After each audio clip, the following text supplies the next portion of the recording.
اس کا قبضہ میں نے پی ڈی اے کو فی سبیل اللہ ادا کیا 32 سال بعد. ابھی تک وہ بھی ان کے کاغذ میں تھے, اس پہ کاغذ تھے, آپ کو گھر بنانے کے نہیں چھوڑ رہے تھے.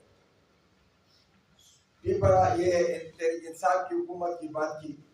وہاں جو علی امین گنڈاپور صاحب ہیں کے بھائی تھے, وہ منسٹر تھے.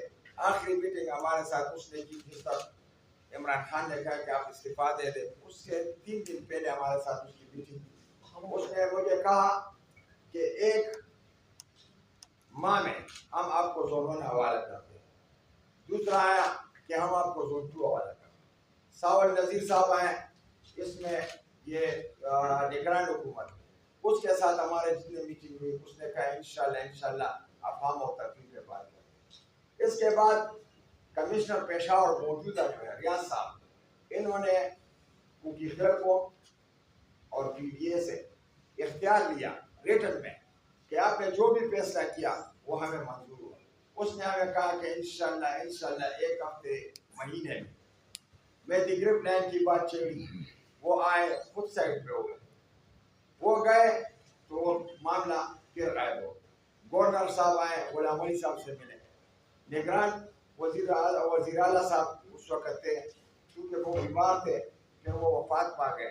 پھر دوسرے نگران وزیر اعلیٰ صاحب آئے. بات کرنے کی عرض یہ ہے کہ 10 سال تو پی ٹی آئی حکومت نے گزارے ہیں. 17,000 متاثرین ہیں. یہ 17,000 خاندانوں کا مسئلہ ہے.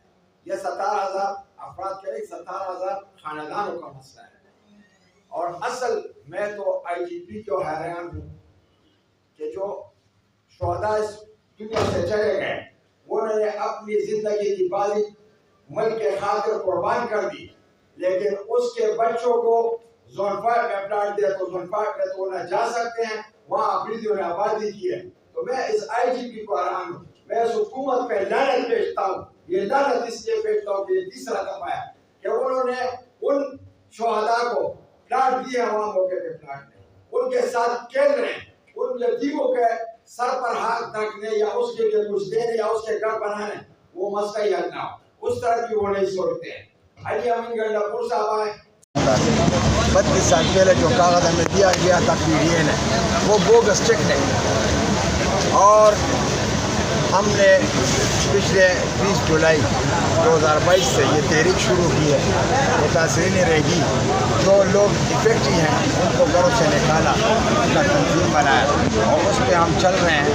ابھی ہم عدالت میں ہیں, کیس بھی چل رہا ہے. ہم عدالت سے توقع رکھتے ہیں. 1 سال ہوا ہمارا کیس اسی طرح چل رہا ہے, لیکن اب ہم کوشش کر رہے ہیں کہ ابھی ہم صوبائی اسمبلی کے سامنے دھرنا دیں گے. ہماری کیبنٹ کی میٹنگ ہوگی تو اس میں انشاءاللہ فیصلہ ہوگا. یہ 17,000 متاثرین جو ہے, یہ 17,000 خاندان ہیں. ان کو سے 1991 میں پیسے لیے ہیں 3,80,000 کنال کے. مفتی صاحب سے 10 والے اور 5 والے. اگر یہ پیسے انہوں نے بینک میں رکھے ہوتے تو یہ آج 6-7 کروڑ روپے کے مالک ہوتے. سرا صاحب یہ بتائیے غلطی کس کی ہے جی؟ غلطی پی ڈی اے کی ہے. اگر آپ کے زمین ڈسپیوٹ تھا تو آپ نے کیوں دیا؟ اگر آپ کے پاس زمین تھا اور اس میں قابضین آ گئے تو آپ نے قابضین کیوں نہیں اٹھائے؟ ہم نے تو پیسے دیے, کاغذ ہمارے پاس ہیں.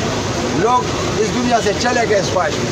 دوسری بدقسمتی جو ہے, پولیس شہداء جنہوں نے اس ملک کے خاطر اپنے جان شہادت نوش کی ہے, ان کے بچوں کو زون 5 میں دیے, وہاں پلاٹ نہیں ہے, وہاں وہ جا بھی نہیں سکتے, نہ قبضہ ہے, مطلب پلاٹ کا موجود ہی نہیں ہے. تو ان کے یتیموں کو بھی تباہ کیا. خدا اس حکومت کو بھی تباہ کرے, اس صوبائی حکومت کو اللہ تعالیٰ تباہ کرے کہ اس یتیموں کو بھی تباہ کیا.